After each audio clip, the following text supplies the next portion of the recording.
There was people under trees. I don't know how many people. I don't know how many people dropped that day, but the majority of people that dropped on day one because of that section. Yes.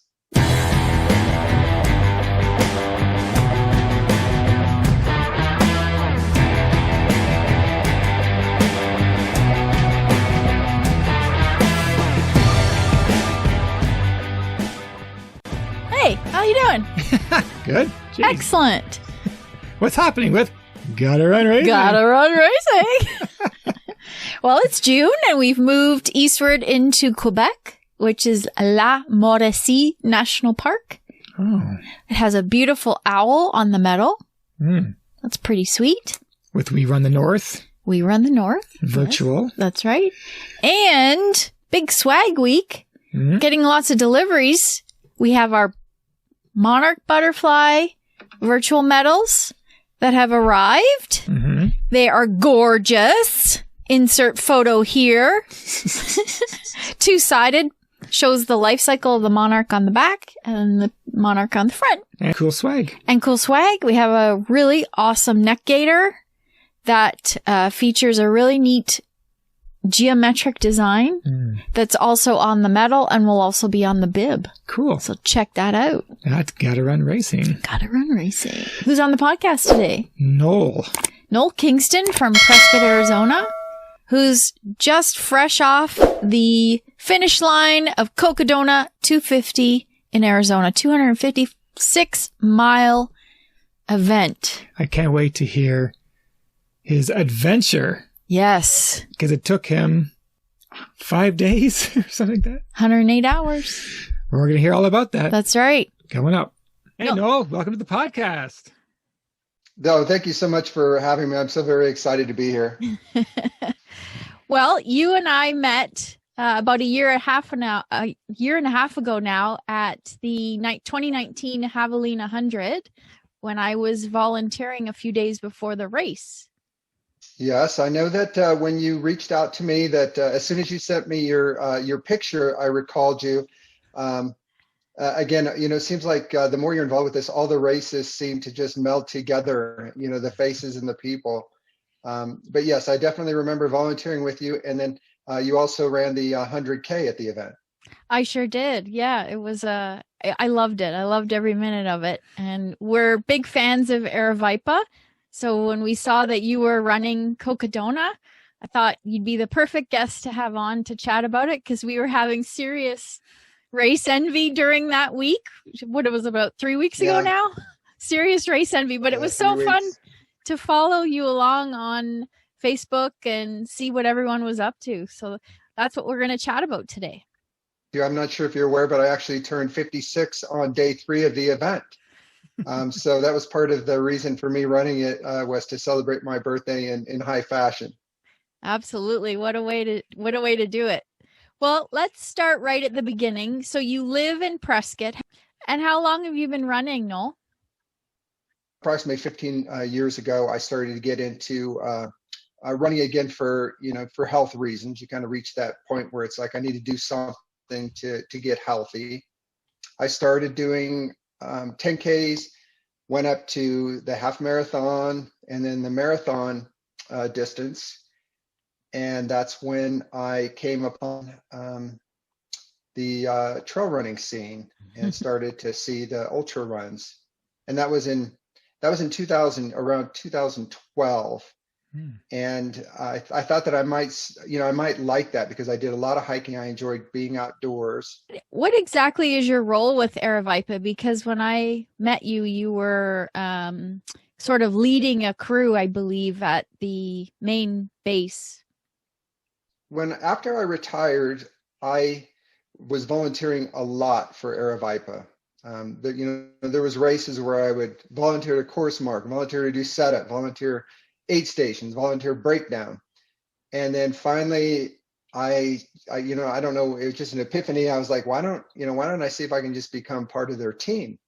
And I contacted them, filled out an application, and they brought me on board.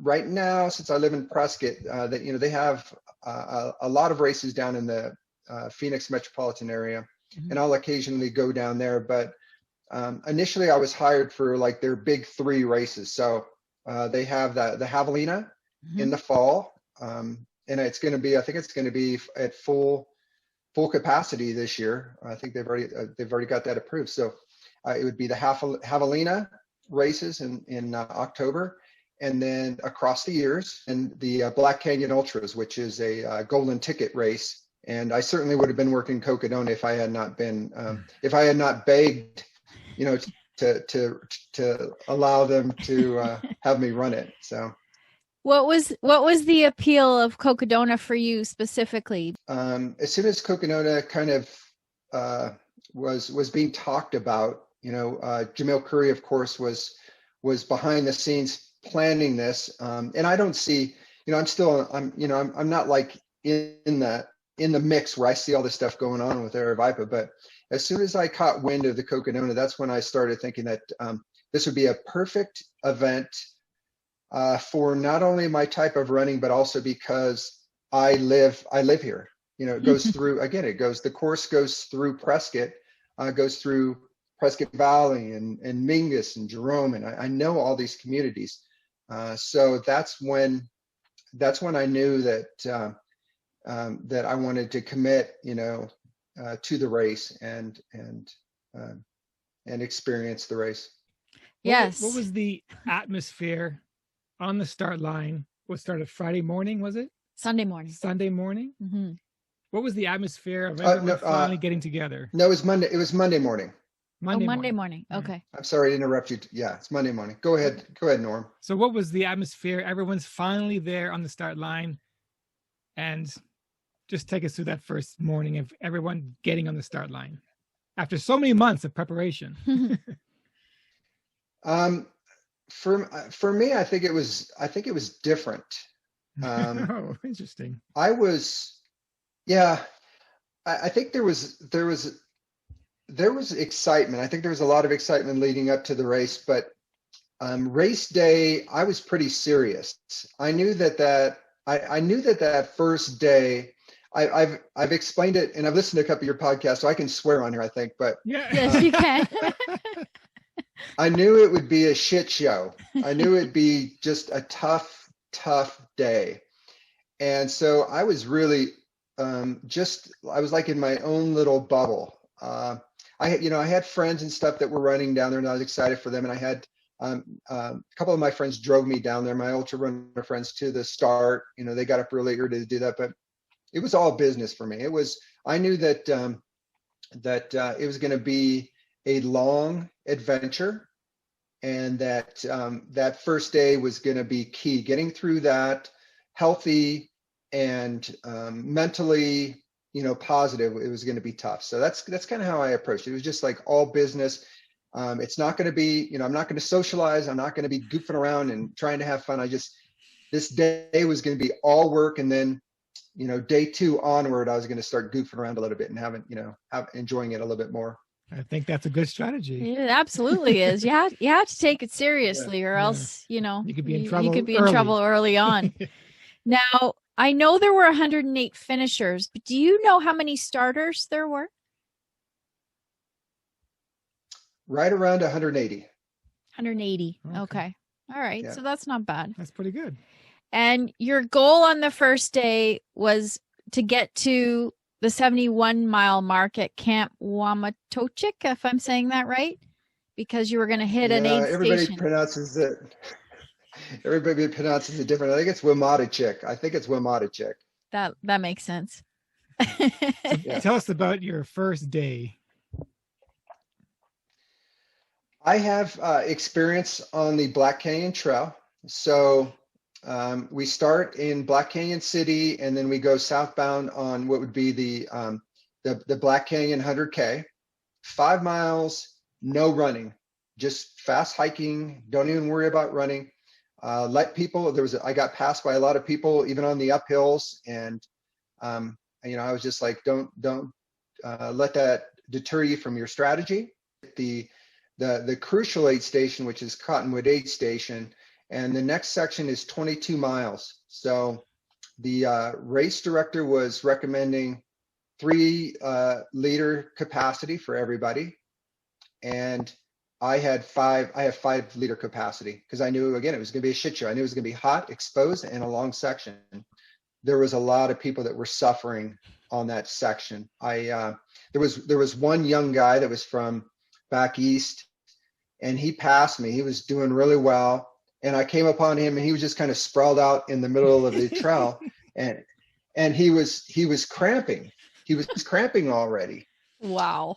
And yeah, and so, and he was low on water. So, yeah, and so I asked him. I said, "Well, do you have any pain medication like Excedrin or anything?" He's like, "No, I don't carry any." I was like, "Well, when you get to my age, that you got to be carrying that." So I gave him an Excedrin. I think that helped him also. So he probably aged 20 years right there, lying down. Yeah. I mean, are you kidding me? You don't have any acetaminophen or anything? It's like, come on, kid. These rookies. But I kept going. I gave water to a total of 3 people that were, I think one was low, 2 were just completely out. And you're thinking about your race, and you want to have enough for you, but you want to give out what you can. Yeah. And I think I did pretty good because I ran out with 3 miles to the top. From 3 miles from the top, I totally ran out, but I was pretty hydrated, so I did not have any problem getting up there. But there was people under trees. I don't know how many people dropped that day, but the majority of people that dropped on day 1 because of that section. Yes. Was it hotter than usual, or do you think they just weren't prepared? Can't be prepared. Yeah, I think Norm's got it. They weren't prepared. They weren't prepared. So you ran out of water, but you made it to the aid, and it didn't matter if you had water because that's when you had your first beer. Yes. I love it. It was like one of my friends said it was like you were in the longest ever beer pub crawl or pub crawl, and I was like, yeah. I was looking back at it. I was like, yeah. How good did that taste? Yeah, it was good. Yeah, Jody and Norm, I was actually thinking about like all of the places I could stop along the course and have a beer. That's how I was planning out the course. Love it. There's an actual commercial. But there's a commercial like that I remember. The guy comes out of the desert. He asked an old man for a drink, and the old man says, "All I have is water." He says, "No, I'm looking for beer." And he goes back in the desert. Yeah. Is that you? No, it could have been. It could have been. I could do a commercial for that. What kind of beer was that? We were, it was, so the aid station was Crown King, and it's an old mining community, and it's quite the drive to get up there. And they have one saloon, and the aid station was right next to the saloon. And as soon as I pull in there, I get my drop bag and I start preparing. I had a good day. It was all business. Now is the time to start, with the toughest section behind me now, this is the time to start enjoying things. So had my drop bag, started getting all my stuff ready. And then there was 2 women that were sitting there, and they were waiting for their runner. And I remembered to bring some cash and my credit card for beer along the way. Very important. And I asked her if she could go in and buy a beer for me. And she kind of looked at me a little confused. And then she was like, yeah, sure. So I had a Hefeweizen. Something light, at the aid station. I love it. Maybe her runner was that guy lying down 20 miles back. Yeah, it could have been. He's probably still there. There were still a lot of people that were behind me out on the course that were struggling to make it there to Crown King. Now, at what point did you hear about the mountain lion sighting? Because I know that happened somewhere around this point. So we left. I say we, because there was a couple runners with me. But I left Crown King, and it was just starting. The sun was just starting to go down. I have some Aeroplex headphones that I popped on, and I threw on a comedy podcast. I know. one it is. So It's my favorite one. Smartless. Is it? Yes. Smartless, yeah. Yeah, so I popped that on and I was giggling, I was climbing and giggling and they were so funny. And I came upon a runner and he was stopped and he was tired and he was like, "Did you see the mountain lion that down below?" And I was like, "No, I didn't see the mountain lion." And apparently it was a mother and two cubs. Wow. Right in a dry wash right before we turned on the trail. And I probably went right past her and not knowing it, me giggling from the podcast or laughing or whatever. So yeah, it was probably good that I didn't see, because I would have been freaked out a little bit. Well, I'm sure she saw And then you. later Yeah. on, she saw me. And then later on, I talked to several runners that I know that were around me in that section. They all saw him. I was the only clueless one that didn't have a mountain lion sighting. Yeah. Thanks to Smartless. That's right. Yeah, thanks to Smartless. And you're running towards some sleep and a shower, which I can't imagine how awesome that would be. I arrived at Wamatichik at 4:30, so it was 23 hours later, 71 miles is that's how long it took us to get to that first sleep station for me. And once you arrived and checked in and whatnot, how much sleep did you actually get? Was it difficult to fall asleep at that point? Yeah, how do you turn your brain off now? Yeah. You can't turn your mind off, you really can't. But I think I slept probably 2 or 3 hours that first night, which was good. Yeah. Yeah. Was that, and that was in the morning. That was 4:30 in the morning. Now you're sleeping, right? Yeah, it was 4:30 in the morning because I remember we were getting into the first aid station and you could see that it was starting to get light. Yeah. Okay. And I think that looking back, that was a good strategy. There was a lot of people that pushed on, no sleep. I think it was smart to get regular rest in a race like that, because it actually got harder to sleep the longer the race went on, just because of your feet are hurting and your legs are hurting and that type of thing. And this is the day that you're heading into your hometown, right? Yep. I was really excited about that because my running group, they were actually in charge of that aid station.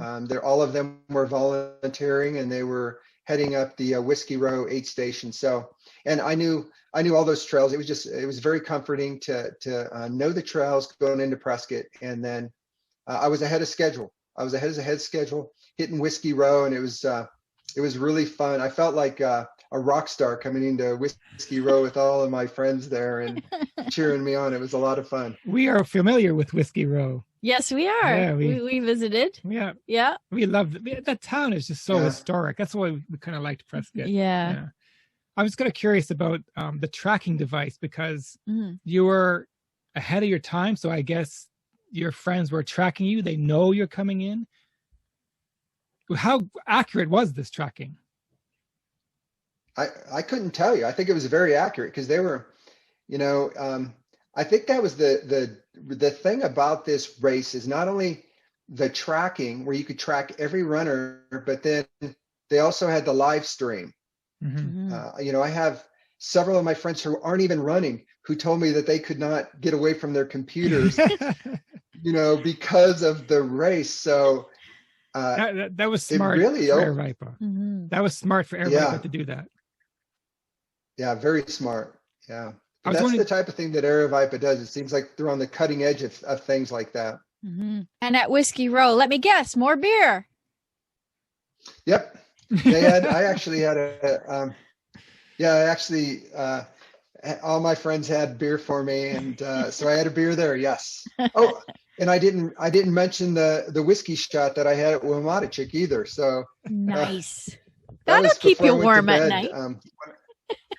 Yeah, it will. Yeah.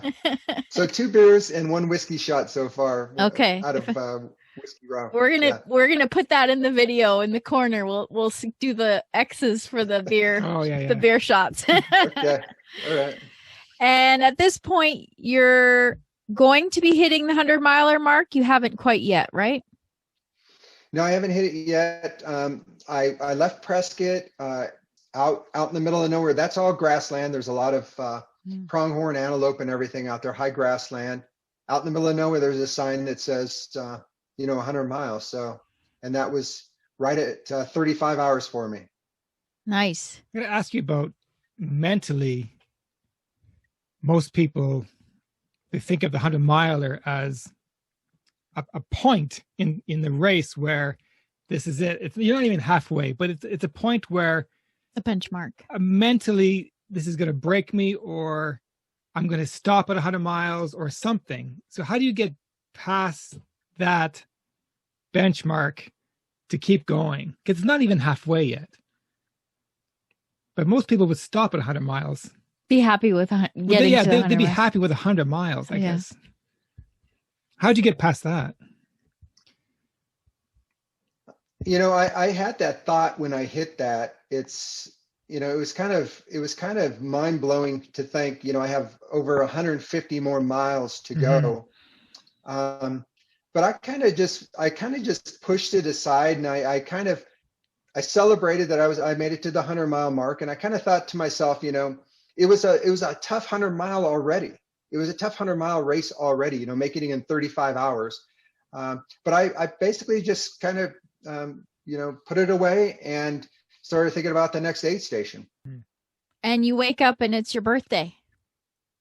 It's my birthday. And I have Carl, my friend Carl, well, he's a good friend now, but he was kind of just an acquaintance before the race. But he was there early to meet me, and he was going to pace me for the next 12 miles. And Dougie, who is not with Aravaipa, I don't even know his last name, but he made me some birthday pancakes, which were awesome. And we got ready to head out for May 5th, Cinco de Mayo, which is my birthday. We had out, I think it was like 4:30 or 5 a.m. in the morning. It's a birthday you're never going to forget. I will never forget it. That's for sure. Aravaipa people knew it was my birthday. And they had tacos, and that was where I had a margarita. So I had a margarita there at that aid station. Hey, you need the salt, right? That's right. Yeah, it was good. It was good. And tacos and chips and Coke and margaritas. Sounds perfect. Yeah. Yeah, it was good. I got a question about how far apart everyone is. What is the longest stretch where you just didn't see anybody?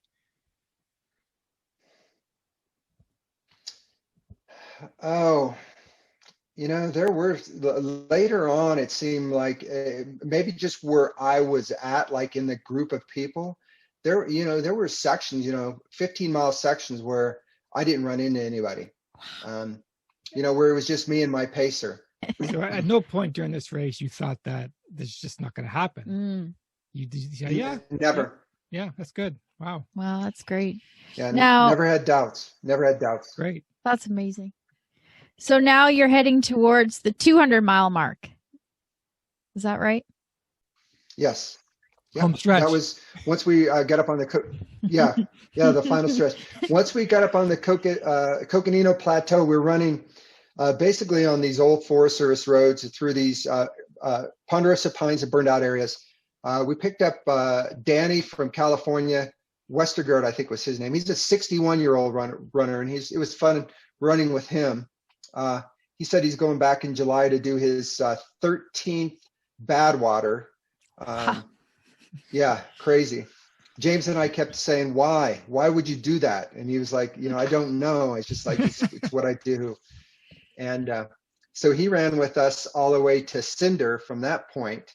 And we did cross the 200-mile threshold. And again, that was, I think that meant way more than hitting the 100. It was like, it was very surreal to hit that 200-mile mark. And no, you only had 57 miles to go. Yeah. Only. Yeah, only. I know that's weird. It's weird when you say that. Only 57 miles to go. Yeah. Take us to the finish. Let's hear the mindset and what was happening. Yeah, so we left Fort Tuttle at around 4:30 or 5 a.m. and I had 37 miles to go. And my original schedule put me in Flagstaff in the late afternoon, early evening. So I was on schedule, crazy. Now, none of it lined up with the splits that I had in my spreadsheet. It's just I ended up where I was going to be finishing at the same time. But 37 miles, we had a stretch to Walnut and then Eldon and then the finish line. So 2 aid stations. And I kind of felt sad. I felt sad that the adventure was coming to an end. Yeah. I know that feeling. Yeah. Isn't that weird though? It's like you want to get to the finish line, you want to experience the finish line, and but you're kind of sad. It's like I was sad that it was just this whole, it's months of training before, and then the race and everything. Luckily, very fortunately, kind of comes together, and but I also knew I was dreaming of a cheeseburger. And I knew that I would ultimately get that at the finish line.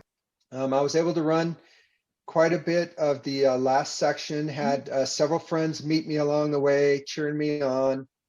And then another friend, Greg Reverdew from Prescott area trail runners, he was filming me on Facebook Live for all of my fellow runners as I came into the finish line.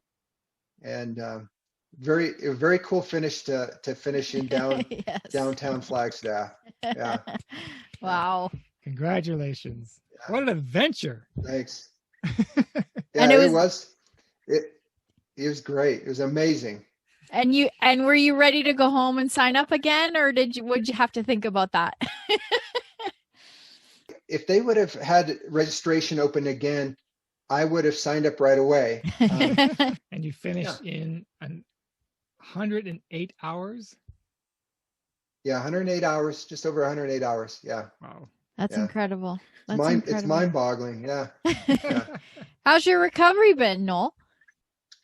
I could have slept probably for 24 hours, but I forced myself to get up early on Saturday morning because I wanted to go back out to the finish line and cheer on the final runners, which was, again, amazing to go out and see Andre Lee, who was he was the DFL, and I know him from Phoenix, from the Phoenix runs, but to see him, I can't imagine what it was like to be fighting cutoffs and have the sweeps like behind you just constantly, just it's almost like a Pac-Man to stay ahead of them. And what is the to stay ahead of them and to finish? What is the cutoff? It was 125 hours. I think Jubilee was still I think she was still like calling out the runners finishing. It didn't matter though. It was just that whole morning, just all the people that had persevered. Yeah. And there were some people that had suffered way more than I suffered. People, in Cottonwood, we were running with a young lady from Washington, and she was already severely blistered. I don't know how she made it. She made it though. And it's incredible. It really is. It's like, I don't know if I would have finished with that much suffering. Yeah. Now that time has passed and you can look back at the race, what would you do to improve the race? If anything at all. Yeah. Well, you guys are both ultra runners, so we ask ourselves that. I would not have changed anything. It was perfect. It was perfect. Is it the butterfly effect where if you change one thing, it might snowball and change all the other things? Yeah. It might have been that. It might have been if I would have tried to push through it from Mingus and went all the way to Cottonwood, it would have changed everything. And it was perfect. It was so much fun. It's everything that I could dream for. I mean, it's crazy. It's crazy how people think you're insane when you say that, but it was incredible. It was incredible. Well, this has been awesome, Noel. It's really nice seeing you again. And we really enjoyed hearing your story about Cocodona. Yeah. And we'd like to end our podcast with a little rapid fire. We have a few little questions just to get to know you better. So just answer off the top of your head. There's no wrong choices. Are you ready? You probably should have had a beer for this. We're drinking beer. I know I should have. Well, It's only 4. What are you guys drinking? We're drinking a Miller? I'm drinking Creemore, which is a local beer. Oh, okay. Well, it's only 4:30 here. So it's 5:00 somewhere. Yeah, you're right. You're right. Okay, here we go. Rolling Stones or Beatles? Stones. Star Wars or Star Trek? Star Wars, definitely. Star Wars, definitely. Another sport you'd like to excel in other than running? Swimming. Ah, okay. Good choice. If you could travel back in time, what period would you go to? It's a tough one. I can't. Yeah, that is a tough one. I can't really think of. I'm gonna have to pass. I'm not really sure. No worries. I'm sorry. Wouldn't you want to see Prescott 100 years ago? Yeah, I would actually. I think that would be fun to see it as a mining town. Yeah. There you go. Thanks, Norm. Thanks, Norm. You could have prepped me a little bit for that one. Prescott 1850s. There you go. Yeah. Favorite junk food? Favorite junk food? Well, my go-to is potato chips, in right. ultras and otherwise. Chips. And if you could, because of COVID, we were asking this question, but if you could get on an airplane right now, where would you go? I had a friend that went to Patagonia, and so that's always been like underneath my skin. I think that would be just an amazing place to experience. Absolutely. Well, thank you again. We've really enjoyed speaking with you. Thanks for sharing your story. Yeah, it was fun. I really appreciate you guys having the opportunity to share my story. I really do. Awesome. Well, hopefully we'll chat again with you soon. Maybe when we're planning our next trip. Yeah, let me know when you're going to be in Arizona again, and we'll definitely try to run into each other. All right. Cheers. Thanks so much. Okay. All right. Thank you. Bye. Appreciate it. Yep. Bye. Wow, what an adventure. So, I'm so jealous. Just the fact that he's able to race now and we're still stuck. In an awesome place. Yeah. You know, and he how cool is it to run through your hometown? And Arizona is just mecca for trail running. Yeah. We've been to several of the places he mentioned, but to do that continuously in an adventure like that. And relatively unscathed. Yeah. He did it in great condition. And I think he lost a baby toenail. Yeah. and he's back running. I think it's all the beers that helped him stay numb. The beer is the key. And stay focused. I can't wait to see the beer count on the video. Well, thanks, Noel. It's nice to see you again. Yep. And we'll be seeing you again. Yes. Right? Hopefully soon. Yes. Cheers.